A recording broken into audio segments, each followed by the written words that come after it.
Hey there, everybody. For John here. I've decided to revisit Arcane, seeing as how it took home first place.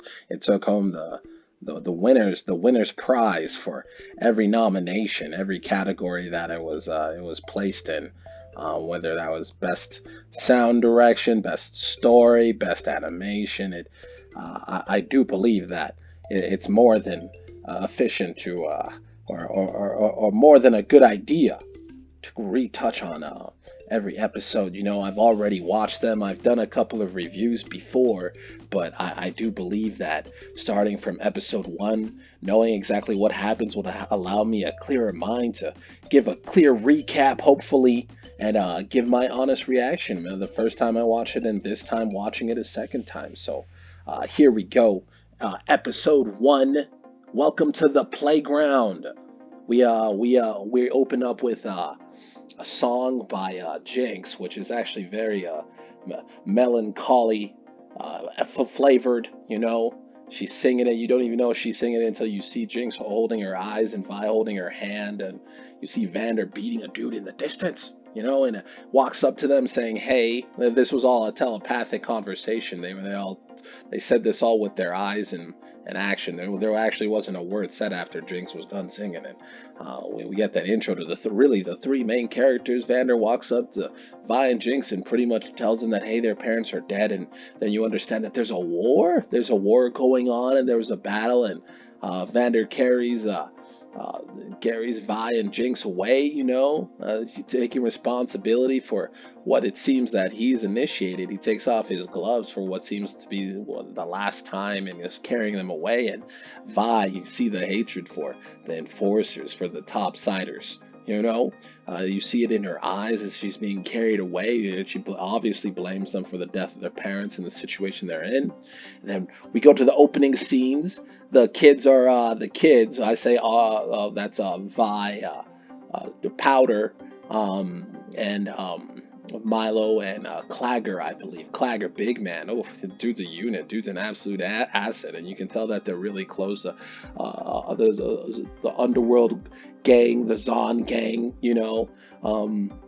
Hopping across rooftops in what looks like a job. It seems like they're trying to sneak into the top side to take some stuff.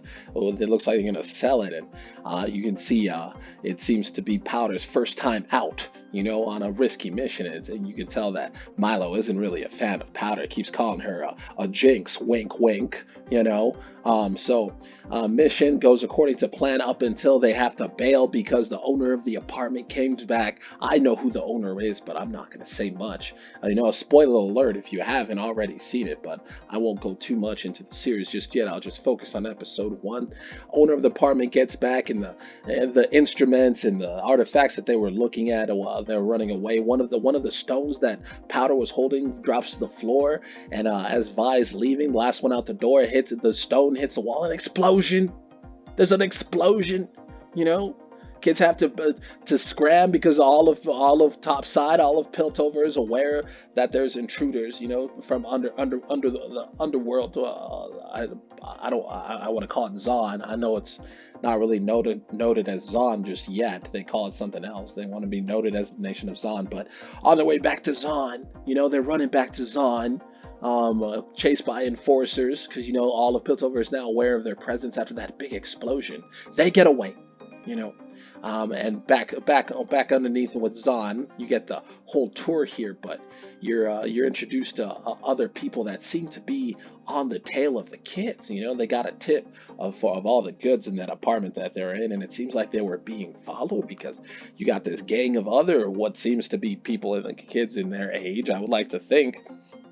You have them surround them and ask for the goods, and they don't give it up. They obviously fight. Vi throws the bag to Powder. Powder runs away in the scram. The kids are throwing fists. Clagger's showing why he's an asset, but you can tell it's Vi with the beat down. Vi's special ability is the beat down, and Powder runs away. And in her fear, being chased by one of the members of the other boys. I don't remember what his name was. I think his name was Deckard or something.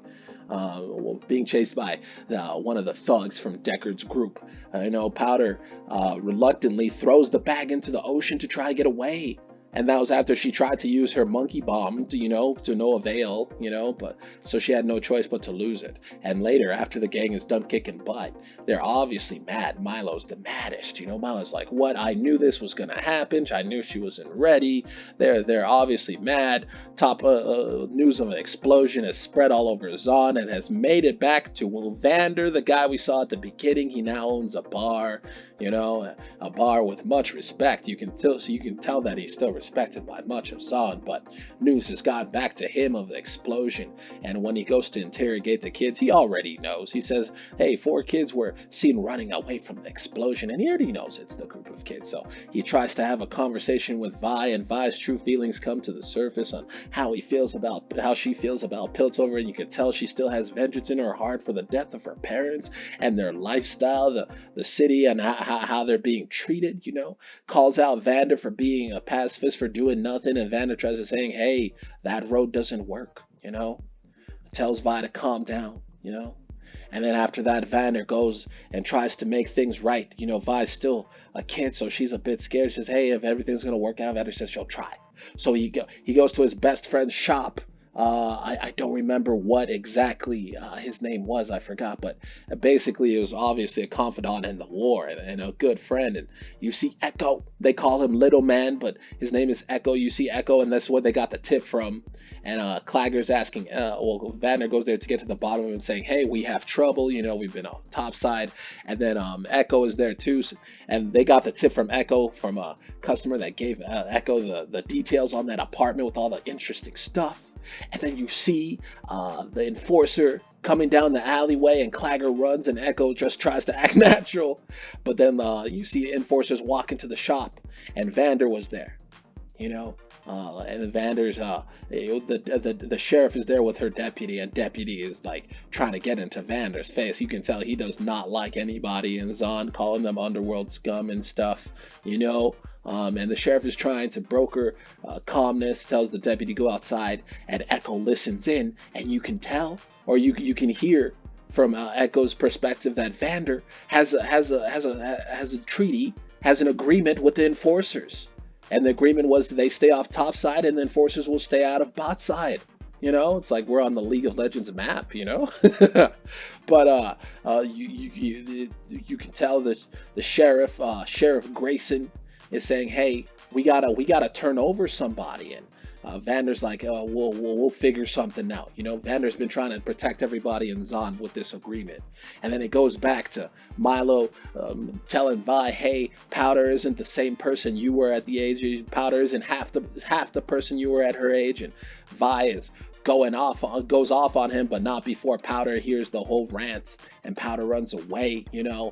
And Vi goes off on Milo saying, hey, shut up. It was your fault that the guys even know that they had a haul.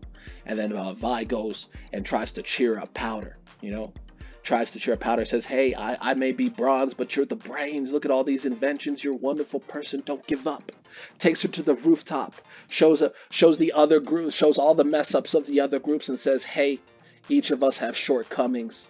And it's how we rise to the occasion. And then that's when Powder pulls out of her pocket a gemstone, what we know as an arcane crystal, saying, hey, I might have lost everything else, but this managed to survive. And Vi, impressed, sees potential, says, you see, look at that potential. We mess up, but we keep going, and we keep getting opportunities like this. So we leave on a very sisterly family essence of love. It's really heartwarming. It touched my heart, and it sends a good message of never giving up on fam.